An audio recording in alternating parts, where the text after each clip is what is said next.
بسم اللہ الرحمن الرحیم۔ السلام علیکم۔ عقلمند اور بیوقوف، کچھ دلچسپ اور پرلطف باتیں اس حوالے سے ہم آپ سے یہ کہنا چاہتے ہیں کہ عقلمند کی ناکامی اور بیوقوف کی کامیابی سے ڈرنا چاہیے۔ ناکام ہونے والے ہر شخص کا بیوقوف ہونا ضروری نہیں ہے۔ عقلمند کی ناکامی بھی بیوقوف کی کامیابی سے بہت بلند ہوتی ہے۔ ناکامی کے بعد عقلمندی کامیاب بنا سکتی ہے اور کامیابی کے بعد بیوقوفی اس کامیابی پر پانی پھیر سکتی ہے۔ عقلمند کی عقلمندی دیکھنی ہو تو اس کے کاموں اور طریقوں میں دیکھیے، اور بیوقوف کو بیوقوف ثابت کرنا ہو تو یہ سارا کام اس پر چھوڑ دیجیے۔ اہل علم ہمیشہ عقلمند سے نصیحت اور بیوقوف سے عبرت حاصل کر سکتے ہیں۔ جس معاشرے میں عقلمندوں کو کامیابی ملے وہ ایک اچھا معاشرہ ہے، اور جہاں بیوقوف تخت پر بیٹھے ہوں وہ ایک اندھیر نگری کے سوا کچھ نہیں۔ عقلمند کی عقلمندی یہ ہے کہ وہ اپنے آپ کو پوشیدہ رکھنا اچھی طرح جانتا ہے، اور بیوقوف کی بیوقوفی یہ ہے کہ وہ ہمیشہ غلط وقت پر سامنے آ جاتا ہے۔ عقلمند حالات اور وقت کی نزاکت کو سمجھتا ہے اور اسی کے مطابق چلتا ہے، جبکہ بیوقوف کا جو دل چاہتا ہے وہ کرتا ہے۔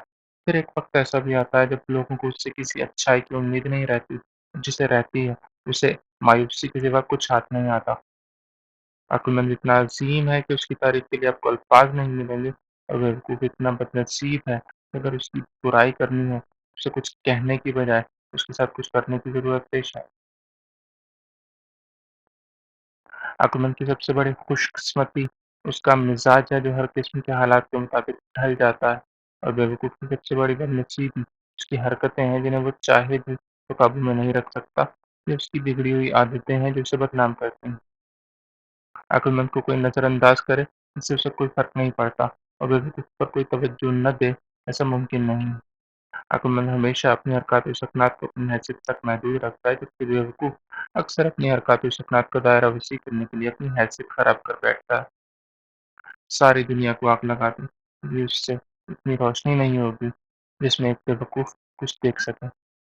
عقلمند دیکھے بغیر بھی قدم صحیح رکھتا ہے، اور بیوقوف دیکھ کر بھی اندھوں کی طرح ٹھوکریں کھاتا پھرتا ہے۔ بیوقوفوں جیسی حرکتیں کرنے والے ذہین لوگوں سے وہ کن ذہن اور جاہل بہتر ہے جن کو جتنا سمجھ میں آتا ہے کر گزرتے ہیں۔ انسان وہ ہے جو بات کو سمجھے، عقلمند وہ ہے جو سمجھے اور کر گزرے، اور بیوقوف وہ ہے جو سمجھ کر بھی غلط کرے۔ بے شک درست راستہ وہی ہے جس کا کوئی مطلب اور مقصد ہو، اور یہ مطلب اور مقصد عظیم بھی ہونا چاہیے۔ یہ ہماری ویڈیوز کی سیریز ہوگی بات کا جادو کے عنوان سے۔ سوچنے سمجھنے پر وہی بات مجبور کرتی ہے جو کچھ سوچ سمجھ کر کہی گئی ہو، اور اسے میں لکھوں گا اور پریزنٹ کروں گا۔ میرا نام شاہد شاہ نواز۔ آپ کی توجہ کا بہت شکریہ۔